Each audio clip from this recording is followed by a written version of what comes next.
क्या हुआ जब प्रयागराज में साधु के वेश में घुसा आतंकवादी, उसके बाद जो हुआ देखकर होश उड़ जाएंगे। प्रयागराज महाकुंभ का भव्य आयोजन चल रहा था। संगम के तट पर आस्था का सैलाब उमड़ा हुआ था। लाखों की भीड़ गंगा में डुबकी लगा रही थी। अखाड़ों की चहल पहल और हर तरफ साधु संतों के तंबू लगे थे। लेकिन इस बार इस पवित्र आयोजन के बीच कुछ ऐसा होने वाला था जिसने सभी को हिलाकर रंग दिया। सेक्टर 14 के बड़े शिविर में एक दिन सुबह एक नया साधु पहुंचा। उसकी लंबी दाढ़ी, माथे पर चंदन का बड़ा टीका और गेरुआ वस्त्र उसे बाकी साधुओं जैसा ही बना रहे थे। वह धीरे धीरे शिविर के अंदर आया और मुख्य साधु के चरणों में झुक गया। मुख्य साधु ने उसकी ओर देखा और बोले, महात्मा जी, आप कहाँ से पधारे हैं? नए साधु ने हाथ जोड़ते हुए जवाब दिया, काशी से। यहाँ संगम पर साधना करने की इच्छा थी, इसलिए आ गया। मुख्य साधु ने सिर हिलाते हुए कहा, बहुत अच्छा, यह पवित्र भूमि है, आप यहाँ आराम से रह सकते हैं। साधु शिविर के एक कोने में बैठ गया। उसने अपने झोले से एक पोटली निकाली, उसमें से चंदन और राख अपनी हथेलियों पर लगाया और ध्यान में बैठ गया। बाकी साधु उसकी ओर ज्यादा ध्यान नहीं दे रहे थे, क्योंकि महाकुंभ में रोजाना ऐसे नए चेहरों का आना जाना आम था। दिन भर वह साधु अन्य संतों के साथ साधारण तरीके से समय बिताता। वह सुबह जल्द गंगा स्नान करता, दिन भर प्रवचन सुनता और रात होते ही ध्यान में लीन हो जाता। लेकिन रात के समय उसका व्यवहार बदल जाता। किशोर, जो उस शिविर में सेवा का काम करता था, ने पहली बार गौर किया कि यह नया साधु हर रात चुपके से शिविर से बाहर चला जाता है। एक रात किशोर ने देखा कि वह साधु शिविर के पीछे गया और जमीन में कुछ दबा दिया। किशोर ने अगली सुबह अपने दोस्त मनीष से बात की। किशोर ने अपने दोस्त से कहा, यार मुझे लगता है यह नया बाबा कुछ गड़बड़ है। फिर मनीष ने कहा, क्यों, ऐसा क्या किया उन्होंने? किशोर ने बताया, कल रात मैंने देखा कि यह कुछ जमीन में दबा रहे थे, पता नहीं, लेकिन कुछ तो अजीब है। मनीष ने हंसते हुए कहा, अरे तुझे हर किसी पर शक होता है, हो सकता है वह कोई पूजा सामग्री हो। लेकिन किशोर का मन शांत नहीं था। उसने तय किया कि वह इस साधु पर नजर रखेगा। उसी दिन प्रयागराज पुलिस को एक गुमनाम कॉल आया। कॉलर ने बताया कि महाकुंभ में एक आतंकवादी साधु के भेष में छुपा हुआ है और वह किसी बड़े हमले की योजना बना रहा है। यह सुनकर पुलिस तुरंत सतर्क हो गई। इंस्पेक्टर राजीव शर्मा, जो महाकुंभ की सुरक्षा के प्रमुख थे, ने अपनी टीम को अलर्ट कर दिया। इंस्पेक्टर राजीव ने कहा, हमें हर शिविर की जांच करनी होगी। किसी भी संदिग्ध गतिविधि को नजरअंदाज नहीं किया जाएगा, खासकर नए चेहरों पर ध्यान दिया जाएगा। पुलिस ने सभी शिविरों की गुप्त निगरानी शुरू कर दी। इस बीच सेक्टर 14 के शिविर में वह नया साधु सामान्य तरीके से दिन बिता रहा था, लेकिन रात को उसकी हरकतें जारी थी। एक रात किशोर ने देखा कि साधु झोले से एक कागज और छोटा उपकरण निकाल रहा था। वह झोला लेकर शिविर से बाहर चला गया। किशोर ने साहस जुटाया और उसका पीछा किया। साधु सीधे गंगा घाट के पास गया, जहां उसने एक व्यक्ति से मुलाकात की और दूसरे साधु से कहा, सब कुछ योजना के अनुसार चल रहा है, कोई शक नहीं हुआ है। अनजान व्यक्ति बोला, बहुत अच्छा है, बस सही वक्त का इंतजार करो। फिर किशोर ने इन दोनों की बातचीत दूर से सुनी और अपने फोन से इसे रिकॉर्ड करने की कोशिश की, लेकिन वह बहुत डर गया था। अगले दिन उसने यह बात मुख्य साधु को बताई। किशोर ने कहा, महाराज, वह साधु कुछ गड़बड़ है, मैंने उसे कल रात किसी अजनबी से बात करते देखा। मुख्य साधु ने गंभीरता से कहा, यह बहुत गंभीर बात है, हमें पुलिस को सूचित करना चाहिए। फिर किशोर ने हिचकते हुए कहा, अगर वह दोषी ना निकला तो? मुख्य साधु बोले, यह जोखिम उठाने लायक नहीं है, ऐसा करते हैं आज रात उसकी हरकतों को फिर से देखते हैं। अगली रात किशोर और मुख्य साधु ने तय किया कि वे उस संदिग्ध साधु पर नजर रखेंगे। किशोर ने अपना फोन तैयार रखा और मुख्य साधु ने शिविर के कुछ अन्य साधुओं को भी अलर्ट कर दिया। रात का समय था, सब सोने की तैयारी कर रहे थे। साधु फिर से अपनी झोली लेकर शिविर से निकला। साधु गंगा किनारे के एक सुनसान घाट पर पहुंचा, जहां वही व्यक्ति मौजूद था जिससे वह पहले भी मिला था। अनजान व्यक्ति ने पूछा, तुमने जो कहा था वह काम पूरा कर लिया? साधु ने उत्तर दिया, हाँ, उपकरण सही जगह पर सेट कर दिए गए है, बस एक आदेश का इंतजार है। मुख्य साधु और किशोर यह सुनकर चौंक गए। किशोर ने इस बातचीत को रिकॉर्ड कर लिया। मुख्य साधु ने धीरे से किशोर से कहा, तुरंत पुलिस को बुलाओ। किशोर ने पुलिस को कॉल किया और उन्हें सारी जानकारी दी। इंस्पेक्टर राजीव शर्मा और उनकी टीम तुरंत हरकत में आ गई। इंस्पेक्टर राजीव ने कहा, हमें इस संदिग्ध साधु को रंगे हाथों पकड़ना होगा। अगर वह सच में आतंकवादी है तो वह कोई बड़ा खतरा बन सकता है। पुलिस ने घाट की ओर जाने वाले सभी रास्तों को घेर लिया।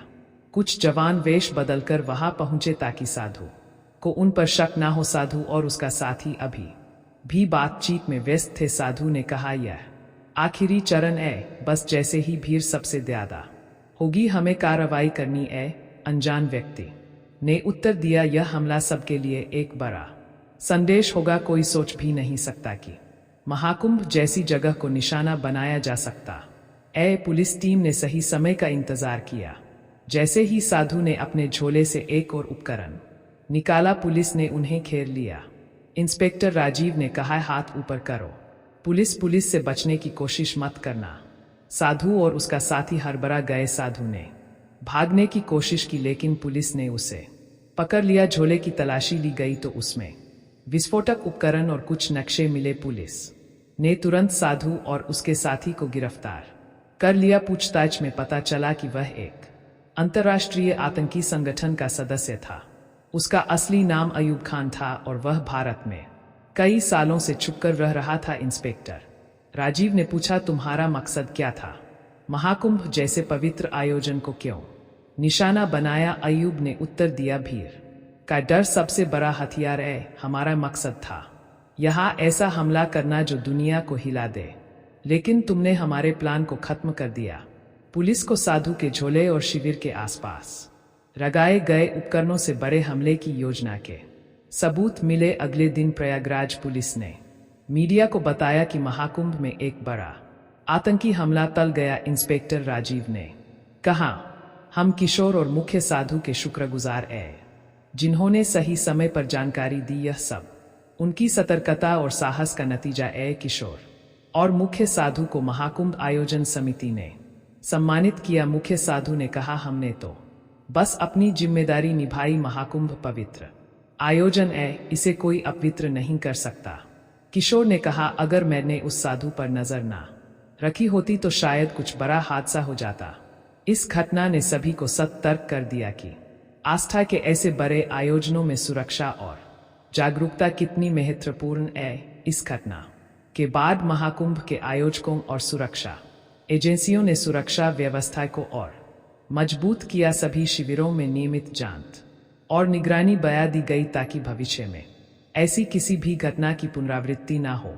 श्रद्धालुओं को भी सतर्क रहने और किसी भी संदिग्ध गतिविधि की सूचना तुरंत पुलिस को देने की सलाह दी गई। महाकुंभ जैसे विशाल आयोजनों में सुरक्षा चुनौतियां हमेशा रहती है, लेकिन प्रशासन और जनता के सहयोग से इन चुनौतियों का सफलतापूर्वक सामना किया जा सकता है। इस घटना ने यह साबित कर दिया कि सतर्कता और सामूहिक प्रयासों से बड़े खतरे को टाला जा सकता है। क्या हुआ जब प्रयागराज महाकुंभ के दौरान एक साधु को गंगा स्नान करने से रोका गया। उसके बाद प्रयागराज के उस गंगा घाट पर जो चमत्कार हुआ, उसे देखकर आपके पैरों तले जमीन खिसक जाएगी। साल 2025 के जनवरी माह में प्रयागराज में सदी का सबसे बड़ा महाकुंभ लगने वाला है। यह महाकुंभ हर 12 साल में एक बार लगता है, यानी इस महाकुंभ का बहुत अधिक महत्व रहने वाला है, क्योंकि इस दौरान यहाँ आकर भगवान के दर्शन करने का और साथ ही साथ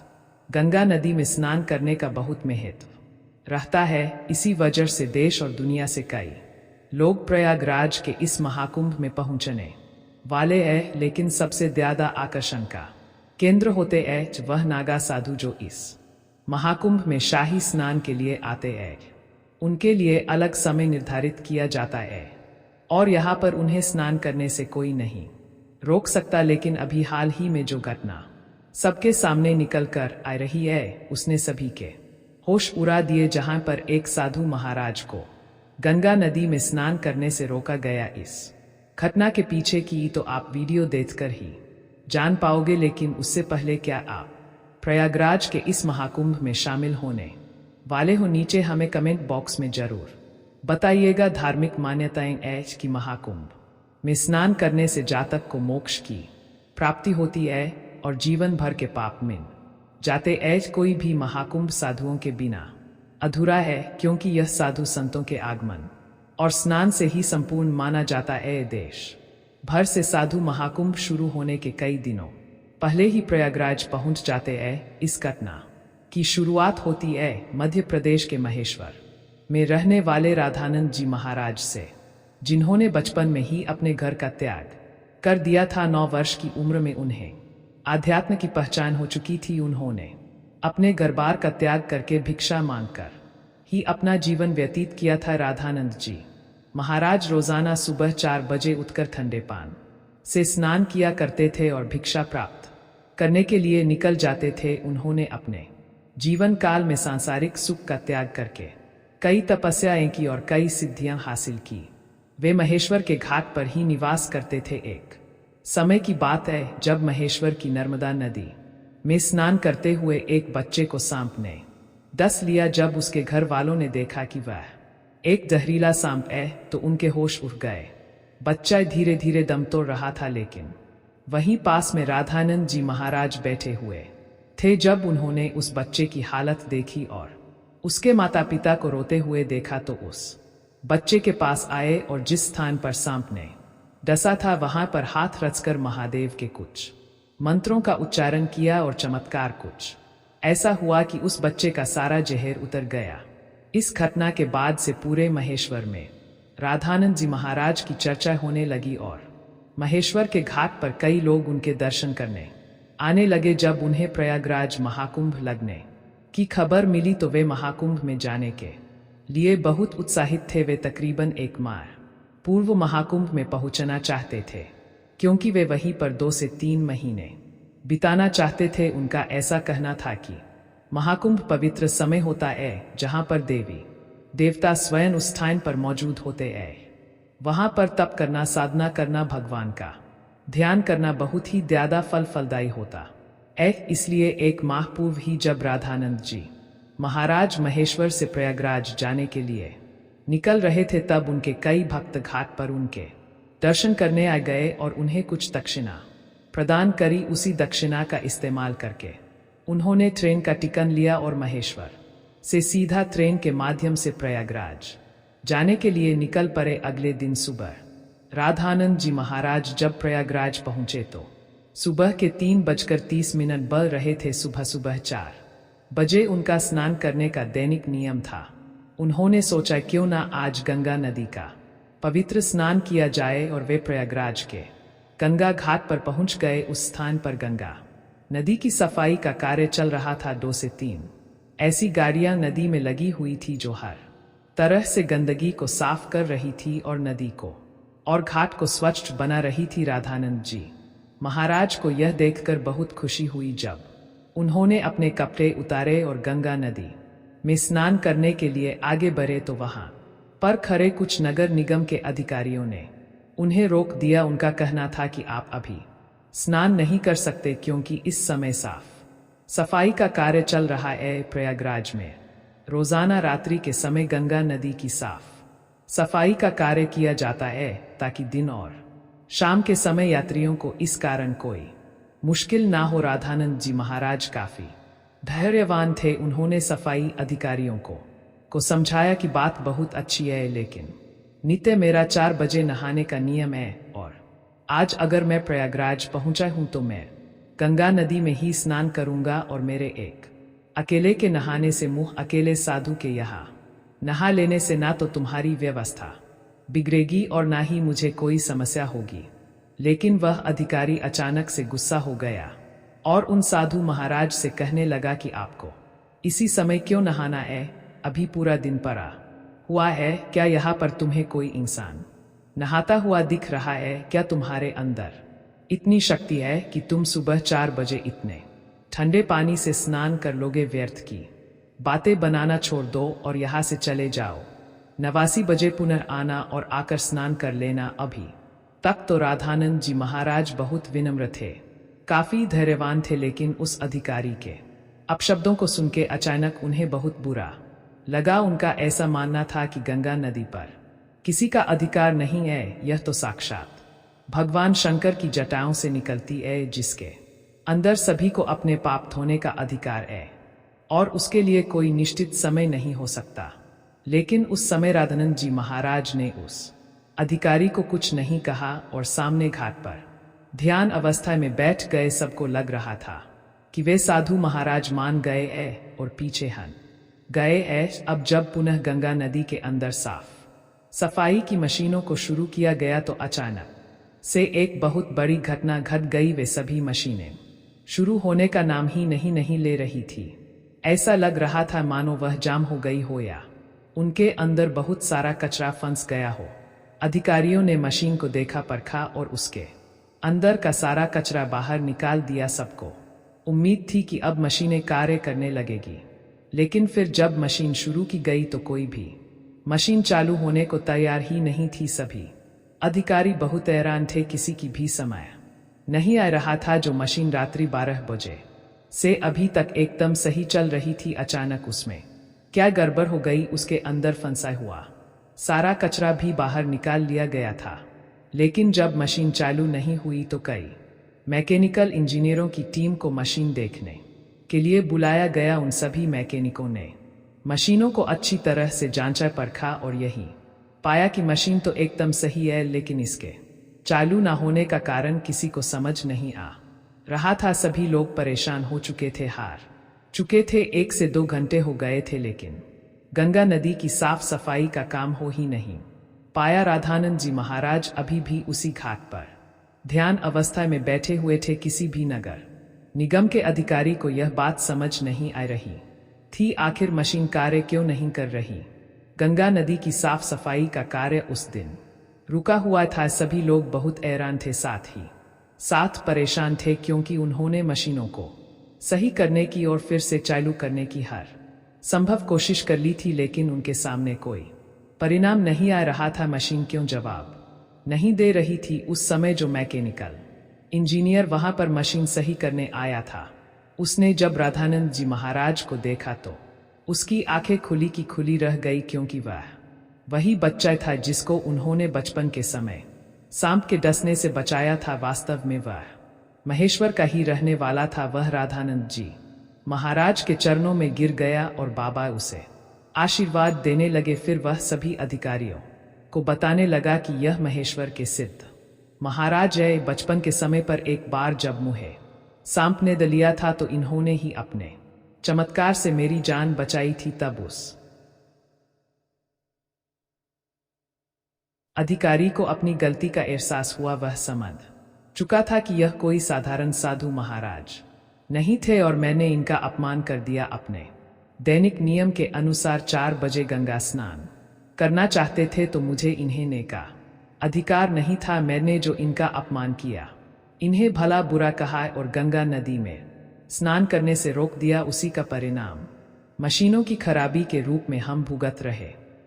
उसने सभी अधिकारियों के साथ चर्चा की और सबने यही पाया कि रात भर से गंगा नदी की साफ सफाई करने वाली यह मशीनें चल रही थी, लेकिन इन साधु महाराज को नाराज करने के बाद ऐसा लग रहा है मानो यह किसी तरह जाम हो गई हो। अब यही हमारी समस्त समस्या का समाधान कर सकते हैं, हमें इनसे माफी मांगनी पड़ेगी। सभी अधिकारी मिलकर राधानंद जी महाराज के पास गए, उनके चरणों में बैठ गए और हाथ जोड़कर कहा कि हमें इस बात का अंदाजा नहीं था कि आप एक दिव्य संत हैं। हमसे बहुत बड़ी भूल हो गई है, हमें आपको स्नान करने से नहीं रोकना चाहिए था। राधानंद जी महाराज अभी भी बहुत विनम्र थे। उन्होंने अधिकारियों से कहा कि यह जरूरी नहीं है कि कोई संत चमत्कारी हो तभी ही उसे गंगा नदी में स्नान करने की अनुमति दी जाए। गंगा नदी के ऊपर साधु संतों का सबसे पहला अधिकार है। सभी अधिकारियों ने उनसे हाथ जोड़कर कहा कि अब आप गंगा नदी में स्नान कर सकते हैं, हम आपसे बहुत माफी चाहते हैं। वैसे ही बहुत समय बीत चुका है और हमारा कार्य पूरा नहीं हो पाया, हमें आगे से बहुत बड़ा दंड मिलने वाला है। हमें तो अपनी गलती की सजा मिलने ही वाली है। आप हमें माफ कर दीजिए। राधानंद जी महाराज आज समझ चुके थे कि सभी अधिकारियों को उनकी गलती का एहसास हो गया है, उनका अभिमान दूर हो गया है। उन्होंने विनम्रता पूर्वक उन अधिकारियों से कहा कि तुम चिंता क्यों करते हो, अभी समय कहाँ बीता है, जरा अपनी घड़ी में समय तो देखो, आखिर क्या बजे है। जब सभी अधिकारियों ने अपनी घड़ी में समय देखा तो उनके रोंगटे खड़े हो गए, क्योंकि उस समय सुबह के 4 बज रहे थे। किसी भी अधिकारी को यह समझ नहीं आ रहा था आखिर इतना बड़ा चमत्कार कैसे हुआ। आखिर राधानंद जी महाराज ने अपने चमत्कार से समय को कैसे पलट दिया। लेकिन इसके 2 फायदे हुए। सबसे पहला कि साधु महाराज का 4 बजे स्नान करने का नित्य क्रम जारी रहा, और दूसरा फायदा यह हुआ कि किसी भी अधिकारी को बड़े अधिकारी द्वारा दंड नहीं दिया गया। इतना बड़ा चमत्कार देखकर सभी अधिकारी उनके चरणों में गिर गए और बाबा के जयकारे लगाने लगे। इस चमत्कारी घटना के बाद सब लोग उन्हें मान गए और उनके दास बन गए, जिसके बाद वे सुबह 4 बजे अपने नित्य कर्म के अनुसार गंगा नदी में स्नान करने पहुंचे। और इधर मशीनों ने फिर से काम करना शुरू कर दिया। सारी मशीन एक साथ चालू हो चुकी थी, जिससे यह प्रमाणित हो गया कि यह मशीनें केवल रामानंद जी महाराज के इशारे का इंतजार कर रही थी। जैसे ही उन्होंने अधिकारियों का अभिमान चूर किया और गंगा नदी में स्नान किया, वैसे ही फिर से मशीनें चल पड़ी। यह बहुत बड़ा चमत्कार था जो हाल ही में प्रयागराज के महाकुंभ में हुआ है। चारों ओर इसकी चर्चाएं हो रही है। वास्तव में दोस्तों, यह भूमि साधु संतों की भूमि है। यहाँ पर साधु संतों का ना तो अपमान किया जा सकता है और ना ही उन्हें छोटा समझा जाता है। क्या हुआ जब प्रयागराज महाकुंभ यात्रा के दौरान एक साधु को ट्रेन से नीचे उतारा गया। साधु के इस अपमान की वजह से उस जगह पर जो चमत्कार हुआ है, उसे देखकर आपके भी रोंगटे खड़े हो जाएंगे। दोस्तों, महाकुंभ की तैयारी जोरों शोरों पर नए साल के शुरुआती महीने में प्रयागराज में जो महाकुंभ लगने वाला है, चारों ओर उसकी चर्चाएं साधु संत बेसब्री से इसका इंतजार कर रहे हैं, क्योंकि ऐसा महाकुंभ 12 साल में एक बार आता है। और इस बार जो संयोग बन रहा है वह 144 साल बाद बन रहा है। हिंदू धर्म में महाकुंभ का विशेष महत्व है। साल 2025 में प्रयागराज में अब महाकुंभ लगने वाला है और पूरे 12 साल के बाद लगने वाला है। ऐसे में देश के कोने कोने से साधु संतों के साथ साथ श्रद्धालु भी पहुंच रहे हैं। बता दें कि नए साल में महाकुंभ 13 जनवरी से आरंभ हो रहा है, जो कि 26 फरवरी को समाप्त हो रहा है। पूरे 45 दिनों तक चलने वाले इस महाकुंभ में ग्रह और नक्षत्रों की स्थिति में काफी ज्यादा बदलाव देखने को मिलने वाले हैं, जिससे कि महाकुंभ में स्नान करने से कई गुना अधिक फलों की प्राप्ति हो सकती है। उज्जैन में रहने वाले रामानंद जी महाराज भी प्रयागराज महाकुंभ में जाने के लिए काफी उत्सुक थे। उन्होंने अपनी जिंदगी में कई कुंभ मेले देखे थे। केवल 10 वर्ष की उम्र में ही उन्होंने अपना घर बार छोड़ दिया था और भगवान की भक्ति को ही अपना सब कुछ मान लिया था। भिक्षा पर अपना जीवन जीते आए ऐसे कई लोगों ने उनके चमत्कारों को महसूस किया है। एक बार उन्होंने बिना माचिस के ही दिए जला दिए थे और साथ ही रामानंद जी महाराज अपने भक्तों से मात्र लिया करते थे और उसका भी इस्तेमाल गरीब बच्चों की पढ़ाई में और लोगों की भलाई में ही किया करते थे। ऐसे दिव्य संत को सब लोग उज्जैन आकर प्रणाम करते थे। लेकिन जब बारी आई प्रयागराज महाकुंभ जाने की तो उन्होंने 1 महीने पहले ही तैयारी कर ली थी। वह पैदल यात्रा करना चाहते थे, लेकिन उम्र दराज होने के कारण उनसे इतना चल पाना संभव नहीं हो रहा था, जिस वजह से उन्होंने ट्रेन के माध्यम से प्रयागराज जाने की योजना बनाई। उज्जैन से सीधा प्रयागराज शिप्रा एक्सप्रेस रात्रि 8 बजे चलती है, जिसमें वह टिकट लिए बिना ही चढ़ गए और ट्रेन रवाना हो गई। लेकिन उन्हें इस बात का अंदाजा नहीं था कि टिकट ना लेने की वजह से उनका बहुत बड़ा अपमान होने वाला है। रामानंद जी महाराज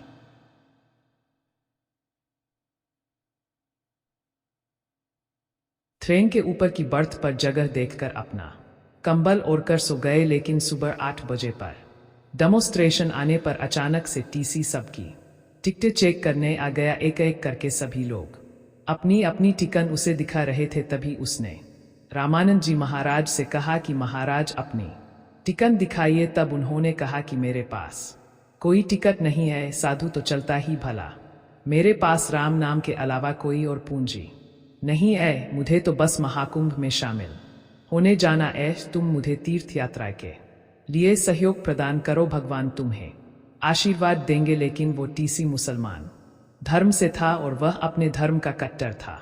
साधु महाराज के पास टिकट न होने पर उसने उन्हें जलील करना शुरू कर दिया, उन्हें अपमानित करना शुरू कर दिया। उसका कहना था कि चले आते हैं मैं ट्रेन की यात्रा करने, अगर टिकट के पैसे नहीं है तो पैदल प्रयागराज जाओ। उन्होंने साधु महाराज का हाथ पकड़कर ऊपर की बत से उन्हें नीचे उतार दिया। तुरंत ट्रेन को रोका गया और दमोह स्टेशन पर ही साधु महाराज का अपमान करके उन्हें ट्रेन से नीचे उतार दिया गया। उस समय ट्रेन का स्टॉप बना हुआ था। ट्रेन 15 मिनट तक वहां पर रुकने वाली थी, लेकिन उस मुस्लिम टीसी को इस बात का अंदाजा नहीं था कि रामानंद जी महाराज काफी चमत्कारिक साधु ऐस। अब जो होने वाला था उस घटना से पूरा दमोह शहर ही कांप गया, क्योंकि 15 मिनट के स्टॉप के बाद मैंने जब पुनः ट्रेन को शुरू करना चाहा तो ट्रेन आगे बढ़ने को तैयार ही नहीं हुई। मानो ऐसा लग रहा था ट्रेन के पहिए एक ही जगह पर जम से गए हो। वो साधु महाराज सामने की टेबल पर ध्यान अवस्था में बैठे हुए थे। ऐसा लग रहा था मानो कि ट्रेन का इंजन खराब हो गया हो। आधे से 1 घंटा हो चुका था, लेकिन ट्रेन आगे नहीं बढ़ पा रही थी। ट्रेन के पहिए आगे बढ़ने का नाम ही नहीं ले रहे थे। कुछ मैकेनिक इंजीनियर को बुलाया गया और ट्रेन के इंजन को चेक भी कराया गया, लेकिन इसी बीच खतरा बढ़ता जा रहा था, क्योंकि आगे पीछे से ट्रेनें आने की भावना थी। चलता स्टेशन था, आगे पीछे से कोई ट्रेन आती तो बड़ी दुर्घटना हो सकती थी। लेकिन किसी तरीके से व्यवस्थाएं संभाली गई और ट्रेन के इंजन को सही करने का प्रयास किया गया। लेकिन अब इंजीनियरों ने ट्रेन को जब चेक किया तो पाया कि ट्रेन तो एकदम सही है, लेकिन सवाल ये उठ रहा था कि आखिर फिर वो ट्रेन आगे क्यों नहीं बढ़ पा रही। सब लोग बेहद परेशान हो चुके थे, लेकिन किसी को भी ट्रेन के खराब होने का कोई भी कारण समझ नहीं आ रहा था। रेलवे कर्मचारियों को लग रहा था कि शायद इस इंजन में ही कोई समस्या हो सकती है, इसीलिए उन्होंने ट्रेन के इंजन को बदलकर दूसरा चालू इंजन लगाना चाहा। लेकिन जैसे ही नया इंजन लगाया गया, उस इंजन ने भी काम करना बंद कर दिया, जबकि वो एकदम सही सलामत चलकर ही यहाँ तक आया था। अब किसी को भी यह सहज नहीं आ रहा था कि यह चमत्कार आखिर कैसे हो रहा है। आखिर ट्रेन आगे क्यों नहीं बढ़ पा रही है, आखिर ट्रेन आगे क्यों नहीं बढ़ना चाह रही। वह मुसलमान धर्म का टीसी भी बहुत परेशान हो चुका था। उसके भी सहज नहीं आ रहा था कि आखिर यह सब हो क्या रहा है। तभी उज्जैन में रहने वाले एक शख्स ने उसी टीसी को समझाते हुए कहा कि जिन बाबा को तुमने ट्रेन से उतारा है वह कोई सामान्य बाबा नहीं है, वो कोई और नहीं बल्कि चमत्कारिक रामानंद जी महाराज है, और उन्होंने बचपन से लेकर आज तक कई चमत्कार किए हैं। तुमने उनका बहुत अपमान किया है, उनको बहुत जलील किया और धक्के मारकर उन्हें ट्रेन से नीचे उतार दिया है। यह बहुत बड़ा पाप है, और इसी पाप का सिला तुम्हें इस रूप में मिल रहा है जहां पर हमारी ट्रेन आगे नहीं बढ़ पा रही है। तुम ध्यान से देखोगे तो अभी भी वह सामने कुर्सी पर ध्यान अवस्था में बैठे हुए नजर आ रहे हैं, क्योंकि वो जानते हैं कि ये ट्रेन उन्हें लिए बिना आगे नहीं बढ़ पाएगी। वो चाहते तो यहाँ से जा भी सकते थे, लेकिन वह भविष्य जानते हैं। वो काफी चमत्कारिक बाबा है, तुम्हें इस तरह से उनका अपमान नहीं करना चाहिए था। जिसके बाद में उस मुस्लिम टीसी को अपनी गलती का एहसास हुआ और उसने सामने बैठे रामानंद जी महाराज के पैरों में गिरकर उनसे माफी मांगी। उसका कहना था कि बाबा, मुझसे बहुत बड़ी गलती हो गई है। पद और प्रतिष्ठा के अभिमान में इंसानियत को मैं भुला दिया। मुझे समझना चाहिए था कि साधु संतों ने तो इस दुनिया को बहुत कुछ दिया है। आज जब वो हमसे कुछ मांग रहे हैं तो यह हमारी जिम्मेदारी बनती है कि हम उन्हें तीर्थ यात्रा के लिए सपोर्ट करें। मैं अपनी इस गलती के लिए आपसे माफी मांगता हूं और कृपया करके हमारी ट्रेन में फिर से एक बार बैठकर सफर कीजिए। ताकि हम हमारी यात्रा की शुरुआत फिर से कर सुबह से दोपहर के 12 बज चुके थे। सुबह 800 बजे से लेकर 12 बजे तक ट्रेन दमोह स्टेशन पर ही खड़ी थी। उस मुस्लिम टीसी ने साधु महाराज से विनती करी, आगे पीछे से ऐसी बहुत सारी ट्रेनें आने का समय नजदीक आ रहा है, अगर आप हमारे साथ इस ट्रेन में नहीं बैठेंगे और अगर यह ट्रेन आगे नहीं बढ़ेगी तो सैकड़ों यात्रियों की जान भी जा सकती है, उनको नुकसान हो सकता है। रामानंद जी महाराज अपने भक्तों से बड़ा प्रेम करते थे और हर एक भक्त में भगवान का स्वरूप देखते थे। वह किसी भी यात्री की जान को हानि पहुंचाना नहीं चाहते थे, लेकिन उन्होंने ट्रेन में चढ़ने से पहले टीसी के सामने 2 शर्त रखी। सबसे पहली शर्त तो यह थी कि अगर कोई भी साधु या कोई भी असहाय व्यक्ति इस ट्रेन में बिना टिकट लिए चढ़ता है तो तुम्हें उसकी समस्या समय कर उसे सहयोग करना है, न कि उसका अपमान करना है। और दूसरी शर्त यह थी कि इस पूरे मेले के दौरान अगर कोई भी इंसान तीर्थ यात्रा पर जाना चाहता है तो तुम यह नहीं देखोगे कि उसके पास टिकट का पैसा है या नहीं, तुम उस यात्रा में उसका सपोर्ट करोगे, जिससे कि तुम्हें भी उसका पुण्य फल प्राप्त होगा।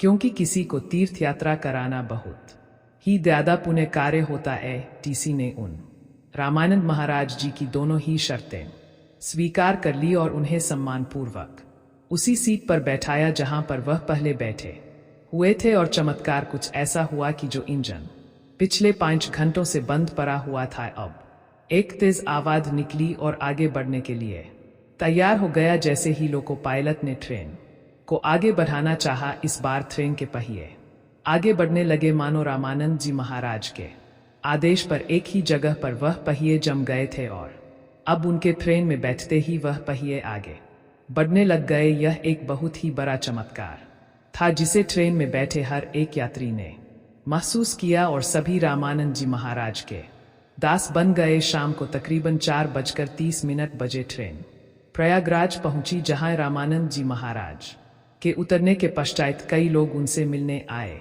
उनके इस चमत्कार को महसूस किया और इस चमत्कारी घटना के बाद से प्रयागराज में जाने के लिए भक्तों की भीड़ और ज्यादा बढ़ गई। रामानंद जी महाराज के प्रयागराज पहुंचते ही इस चमत्कारी घटना के बाद से दुनिया भर में अलग अलग ट्रेनों में महाकुंभ जाने के लिए यात्रियों की भीड़ लग गई। खास तौर पर शिप्रा एक्सप्रेस में जो भी यात्री बिना टिकट के महाकुंभ जाने के लिए सफर करता था, उसे कोई भी मना नहीं करता था, क्योंकि यह रामानंद जी महाराज की सबसे पहली शर्त थी। तो दोस्तों, आपको इस घटना से क्या सीखने को मिला, हमें नीचे कमेंट बॉक्स में जरूर से बताइएगा।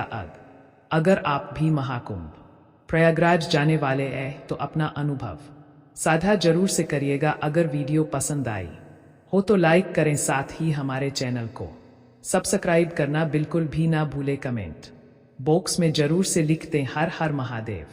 तो जल्द मुलाकात होगी ऐसी ही किसी वीडियो के साथ, तब तक के लिए आप सभी का धन्यवाद।